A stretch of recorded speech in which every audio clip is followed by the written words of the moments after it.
mermaid. I hate it. And it's not because it's a terrible mythical creature. No. Quite the polar opposite. It's a pretty solid one. It's because they are way too overpowered. Mermaids are beautiful, attractive creatures in the ocean. Alright, I'll buy that.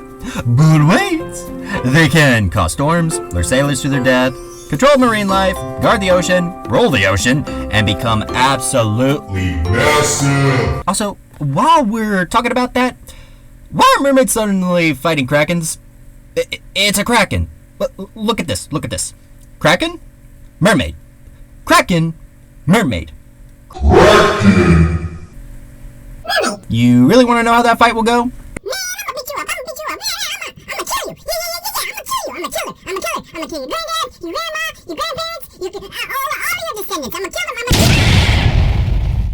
But to be honest though, I'm only hating a little bit. They're still a pretty solid mythical creature, but dang it! My homegirls, the sirens, deserve some love too. But wait, aren't sirens and mermaids the same? Sirens and mermaids are often interchangeable. Well, when talking about feminine sea monsters that kill sailors, aka your mother. But those two bad girls are completely different creatures.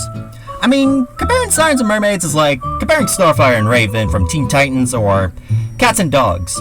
Similar? Yes. The same thing? No. For example, sometimes saving a drowning person will be the reason why you're drowning. But there's a lot more than just that. Let's start with the elephant in the room, alright? Appearance. Now, if I was to tell you to describe a mermaid, you would picture an upper half woman and bottom half fish, correct? Good. Now a siren. Well, it looks like a mermaid, but evil. No! Here's the thing. Sirens aren't even aquatic to begin with. In Greek mythology, they're known to drown themselves. Let that sink in. Pun. They can't even breathe underwater. Even further, sirens have no resemblance to fish at all. They're actually more aligned to birds than fish. In Homer's Odyssey, the siren weren't given much of a physical description, except for the fact that they were irresistibly beautiful, but up close they were, well, nightmarish. Like your mother. And their voices were literally enchanting, singing about the things the victims loved the most. It's not until 3rd century BC that Apollonius of Rhodes described them having more bird features. Which makes sense, think about it. Beauty from women, and the amazing singing talent from the animal that is known to sing, for crying out loud, birds. But it's that voice that is the most terrifying feature of sirens. Once you hear it, you are already dead. You're a sailor passing through the Mediterranean. You've been at sea for ages. You forgot for how long exactly. But man, do you long for your family back home. It's all you could ever think about. But then, you hear it. The beautiful voices of the loved ones back at home, singing. And from the rocks, you see them. The beautiful women singing of your family, how your children's laughter make your day, your significant other's warm embrace. That specific calming feeling you get when you walk back into your home. You cannot help it but just, well, be in awe. Oh, to be home again with your family. You look ahead, watching the beautiful women sing more about your loved ones, your home, everything that you are just absolutely adored in. But something's not right. The women, the closer you get to them, seem to become, well, best way to describe it, uglier.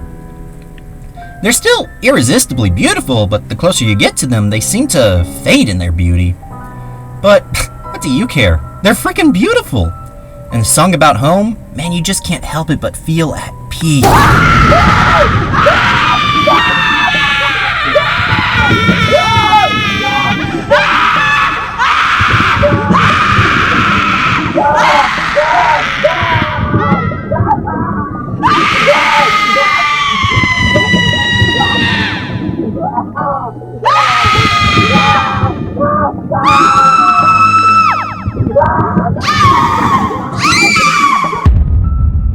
Mermaids, on the other hand, well, they're a bit different. Long story short, long time ago in 1000 BC Assyria, now modern day Syria, the goddess of fertility, Artigatus, fell in love with one hunk of a man. He dies. Oh, now I'm very sad. Have a baby. Nah, screw the baby. I'm gonna drown myself. Wait, I'm immortal. Oh, now I've got the lower half of a fish. Man, I just wanted to die. And that, my friends, is the first record of mermaids.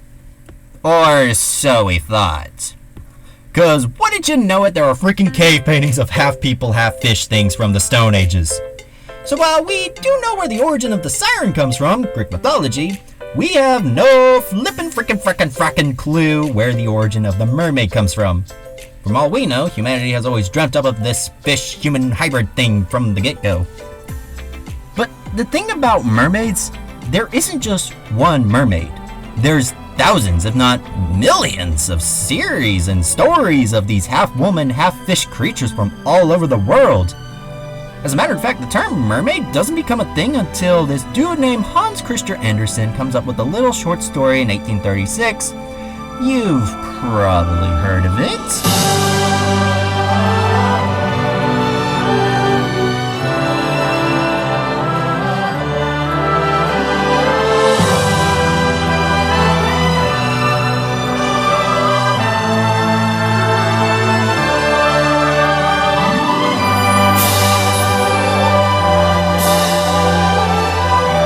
The Little Mermaid is credited to be the first time the term mermaid was coined for women-fish hybrid creatures, thus giving the mythical creatures from all over the world a single umbrella term to be known by: mermaids.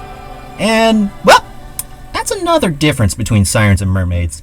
While sirens are a specific creature from a specific story in a specific region in a specific mythology, geez, that's a mouthful, mermaids are more of an umbrella term for many mythical creatures from all over the world. In other words, siren equals siren. Mermaid equals river mama, hai ho shang, mami wata, jangyu, nigyo. You see my point? Okay, well, sirens and mermaids do the same thing, right? Yes and no. While sirens definitely have a malicious, out-to-kill-you if you cross their path attitude about them, mermaids are a bit more complicated.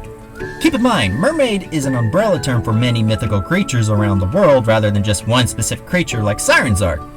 Therefore, mermaids can either be good, evil, playful, beautiful, ugly, malicious, benevolent, kind, mean, and much more.